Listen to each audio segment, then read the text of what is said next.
You talk about levels beyond empowerment. We talk about going from victim to empowerment. Are there things beyond empowerment where we can kind of get to this next frequency, maybe? Well, that's another great question that we can spend a lot of time talking about. In my new program, The New Awakening, and in books like the Awakening course, I describe it. In essence, I say there's four stages of awakening, four stages of consciousness, if you will. And the very first one is victimhood. And that's not really a stage of awakening because we're not really awake. We're reacting to life, we're responding to life, and most of us feel like pawns in life. It's the famous Henry David Thoreau, the vast medley lives of quiet desperation. It's not a great place to be, but most people are actually there, and a lot of people are there right now. They're feeling like victims. However, there is an escape hatch, and you can move into empowerment. And the escape hatch, the escape route out of victimhood could be this very interview, or what you're doing since you've done 600 and some of these. Any one of them or all of them could really help people move from victimhood, move into empowerment. Empowerment is incredible because that's when you feel like Superman or Superwoman. You start to feel like I can have, do, or be anything. I can imagine it, I can affirm it, I can believe it, I can take action on it, and I can have it. It is an incredible place to be, and I want everybody to move into victimhood, especially victimhood. Empowerment, especially right now. And then from empowerment, there are two more stages. Empowerment. At some point in empowerment, you realize you're not in charge. You're not God. You're not the divine. You're not Gaia or nature or whatever you want to call the higher power or the forces that be.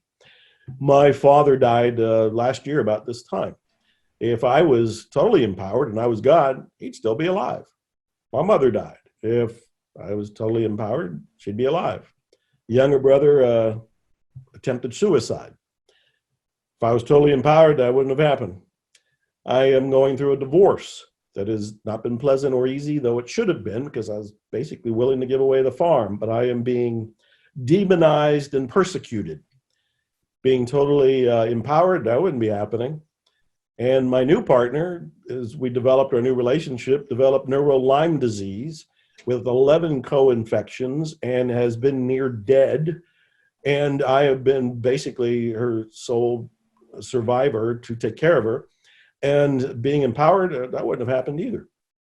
So at some point in life, even with this pandemic, my God, if I was empowered and I was in charge of the planet Earth, I'd put an end to the pandemic today. So what happens? At some point, you realize you're not in charge and you have to surrender. The third stage of awakening is surrender. Now, surrender is not the negative surrender of victimhood. There are two kinds of surrender. One is where you roll over and you give up. You play dead. It's like, I can't win. I am going to die. Just throw the dirt on me now. And in fact, during the Great Plague, Michael de Montaigne, in his famous essays, said, most people were so afraid of dying, if they felt a twinge in their finger, they assumed they had a plague and they dug their own grave and laid in it, waiting to die. That's not the surrender I'm talking about. The surrender I'm talking about is when you let go to a higher power, to the very divine we were referring to, or God. Gaia, source is another word that people use. And you join forces with something more powerful than you.